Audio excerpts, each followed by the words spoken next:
Picture this: a smoke-filled room, dimly lit, where shadowy figures huddle together, their whispers weaving plans that will shape the course of history.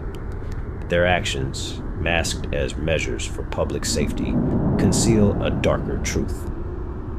This is the story of taxation, its origin steeped in control and deception. From its very inception, the system has served as a powerful tool to manipulate society and reinforce the grip of those in power. Join us as we pull back the curtain, exposing the sinister web of influence and control that taxation has spun through the ages. Welcome to an expose that will change the way you see the world around you. The period from 1861 to the Revenue Act of 1913 saw significant changes in the U.S. tax system. It began with the first federal income tax, introduced in 1861 to fund the Civil War. This tax was temporary and expired in 1872. The Revenue Act of 1894 tried to reintroduce a peacetime income tax, but it was struck down by the Supreme Court in 1895. Finally, momentum built for a permanent federal income tax, leading to the 16th Amendment and the Revenue Act of 1913, which established the modern income tax system. The initial income tax in the U.S. came about during the Civil War. In 1861, the government needed to raise funds to support war efforts, so they passed the Revenue Act of 1861. It introduced a tax on personal incomes over $800, intending it as a temporary measure. It laid the groundwork for future income taxes, although it was repealed and replaced by more comprehensive acts in the following years. Following the initial 1861 income tax, the Revenue Act of 1862 was introduced, which imposed a progressive tax system, taxing higher incomes at higher rates, and created the Office of the Commissioner of Internal Revenue. The Revenue Act of 1864 further expanded this system, raising rates and introducing tax withholding at the source. These acts laid the foundation for future federal income tax policies. The War Revenue Act of 1898 reintroduced taxes to finance the Spanish-American War. Then the Corporation Excise Tax of 1909 introduced a tax on corporate net income. This period also saw the landmark 16th Amendment in 1913, which allowed Congress to levy an income tax without apportioning it among the states, leading to the Revenue Act of 1913. The Revenue Act of 1913, following the ratification of the 16th Amendment, reintroduced a federal income tax without the need for apportionment among states. It imposed a tax on personal incomes above $3,000 at graduated rates from 1% to 7% for higher incomes, marking a shift toward progressive taxation. The act also established the basis for the modern tax system, collecting taxes directly from individuals. To estimate tax brackets adjusted for inflation. In 1913, an income of $3,000 was the threshold for taxation.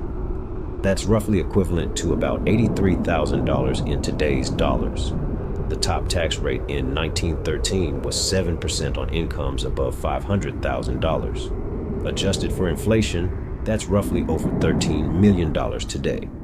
In 1913, incomes exceeding $500,000 were taxed at a flat rate of 7%. This was the highest tax bracket, and there were no additional rates beyond this point.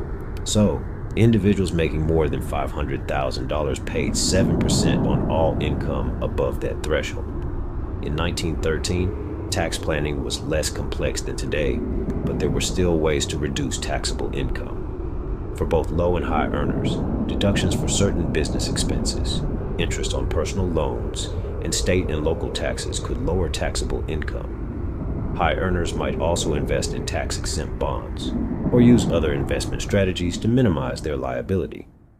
Following the Revenue Act of 1913, the federal tax system began to evolve significantly.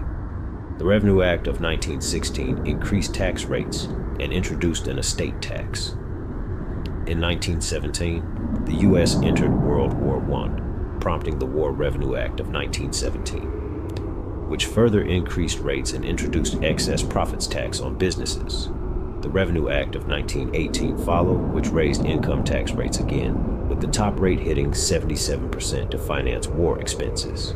This act also introduced the concept of a progressive tax, where rates increased with income. The 1920s brought changes too, with the Mellon Plan under Treasury Secretary Andrew Mellon reducing taxes for the wealthy in the mid-1920s. The Mellon Plan, championed by Treasury Secretary Andrew Mellon, reduced the top marginal tax rate from 77% to 24% by 1929. The idea was to stimulate investment and economic growth by lowering the tax burden on the wealthy. Under the Mellon Plan in the 1920s, the top marginal tax rate was reduced from 73% in 1921 to 24% by 1929. This was part of an effort to stimulate economic growth by leaving more money in the hands of individuals and businesses. The Mellon Plan also reduced tax rates for lower income brackets, though not as dramatically as for higher brackets. The aim was to simplify the tax code and encourage investment. For example, rates on the lowest incomes were cut from 4% to as low as 0.5%. Between the late 1930s and the early 1940s, the Revenue Act of 1940 and 1941 raised tax rates further and broadened the tax base. This period saw the introduction of excess profits tax, targeting corporations benefiting from the war economy, as well as an increase in individual income tax rates to fund the war effort. These were key developments before the U.S. entered World War II. In the 1940s, about 7.7% of U.S. households were one-person households. This figure grew every decade, but by 1948, 78.8% of households documented were headed by married couples, showing a large proportion of married individuals. In the early 1940s, lower income brackets saw significant changes. The income tax was expanded to include more people, even those with modest earnings. Tax rates for these brackets rose, and personal exemptions were reduced, meaning more people owed taxes and at higher rates than before. The highest individual income tax rate rose from 79% to 81%. By 1941, it jumped to 81% to 88%. These changes were part of efforts to fund the military and other wartime expenditures. From the late 1930s to early 1940s, individuals earning as low as $500 to $1,000 a year began to face federal income tax liabilities. Lower income tax rates ranged from about 4% to 10%, depending on income and filing status. This was a substantial change, as previously many low-income Americans had been exempt. $500 in the early 1940s would be roughly equivalent to about $9,000 to $18,000 today. Similarly, $1,000 back then would be equivalent to around $18,000 to $36,000 in today's dollars, depending on the specific inflation rate used. It's quite a difference. After the 1941 Revenue Act increased taxes, multiple changes occurred. The 1942 Revenue Act introduced the victory tax, expanding the base of the income tax and increased tax rates. The current Tax Payment Act of 1943 introduced payroll withholding and quarterly tax payments. The 1942 Revenue Act expanded the number of Americans subject to federal income tax, raising revenue for war efforts. It also introduced a surtax on high incomes and reduced personal exemptions, increasing the number of taxpayers. The current Tax Payment Act of 1943 was crucial, bringing a pay-as-you-go system where taxes were directly withheld from paychecks. This helped stabilize government revenue. Following these, the 1944 Revenue Act adjusted tax rates and exemptions, offering some relief. In 1944, the Individual Income Tax Act introduced the standard deduction, simplifying tax filing for many. It also restructured tax rates and personal exemptions, providing relief to lower income earners. Also, it created different tax rates for single and married individuals, acknowledging family obligations and taxation. These changes aimed to balance war financing needs with taxpayer fairness. After the 1941 hike to an 81% top rate, the 1942 Revenue Act increased it to 88%. Then in 1944, the top rate climbed further to 94%, targeting high earners. However, these rates applied only to the highest income brackets, while the overall restructuring aimed to distribute the tax burden more broadly. In 1944, the Individual Income Tax Act of 1944 simplified tax rates and reduced the highest bracket to 91%.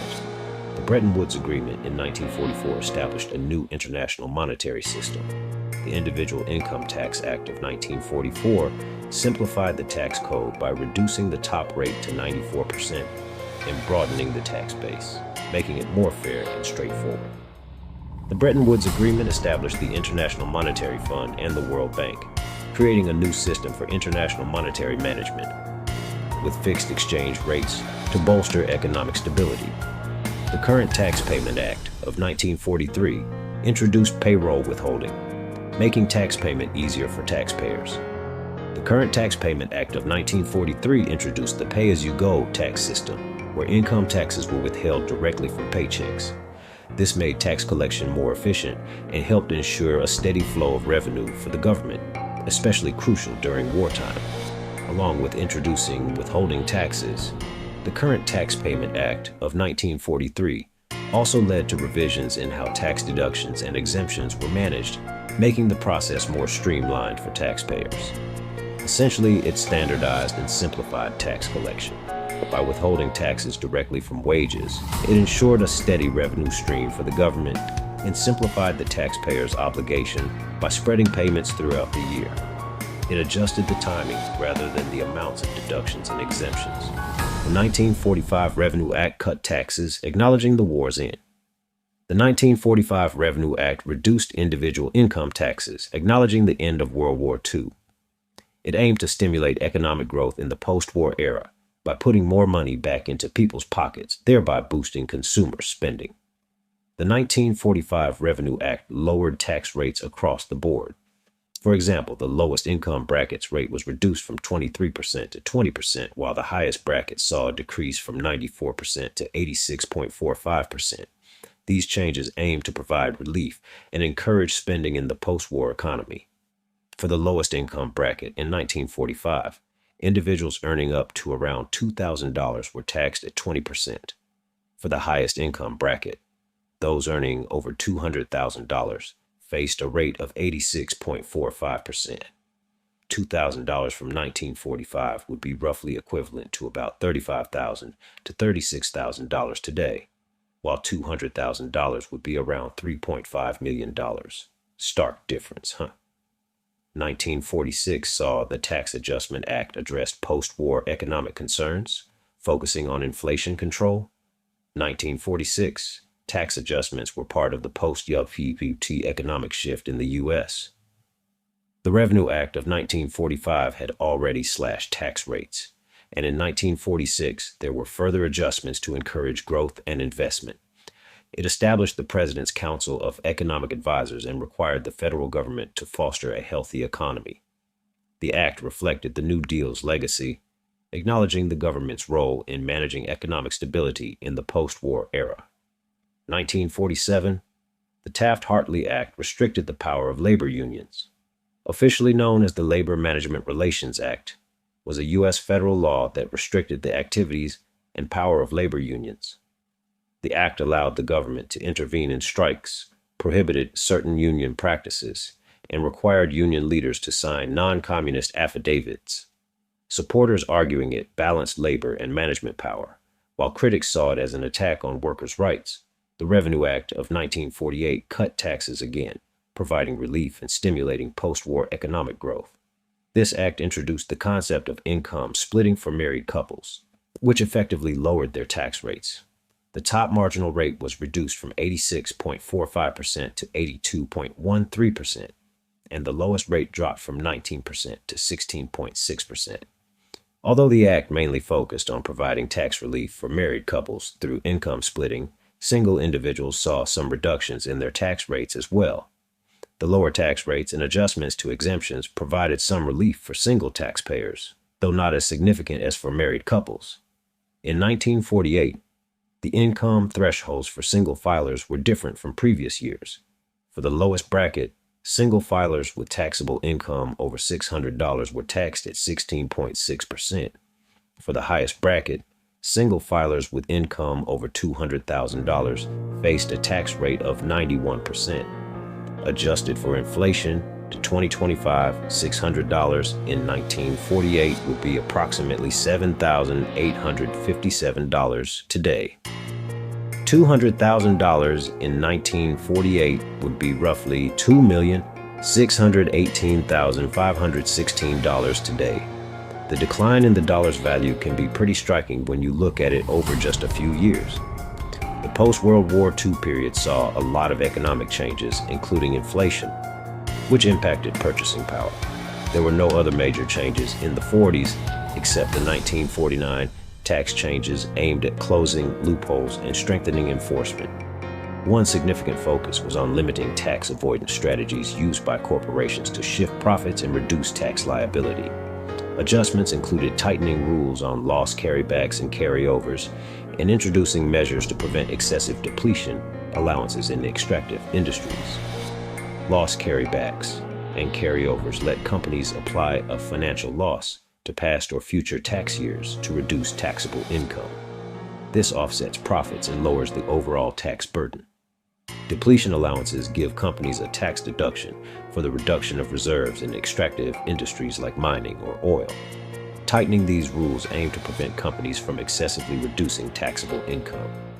Think of loss carrybacks and carryovers as tools for companies to smooth out their tax bills over time. When a company has a financial loss, it can carry back that loss to offset profits from previous years, leading to a tax refund. Meanwhile, a carryover lets the company use that loss to offset future profits, reducing future tax bills. The concepts of loss carrybacks and carryovers were indeed baked into the tax code to provide businesses with flexibility in managing their tax obligations. These provisions allowed companies to apply losses to past or future taxable income, providing a cushion during tough financial periods. Depletion allowance allows companies to account for the reduction of a natural resource's reserves like minerals, oil, or gas as they extract it. Essentially, it's a way for companies to deduct the decreasing value of these resources from their taxable income. There are two main methods for calculating depletion. Percentage depletion. This method allows a fixed percentage of the gross income from the resource to be deducted. The percentage varies depending on the type of resource. For example, oil and gas properties might have a higher percentage compared to other minerals and cost depletion. This method is based on the actual cost of the resource. It involves dividing the total cost of the resource by the estimated total quantity of the resource, then multiplying by the amount extracted in a given year. This gives a deduction based on the actual depletion of the resources. That concludes the first half of this journey through the history of American taxes 1871 to the end of World War II.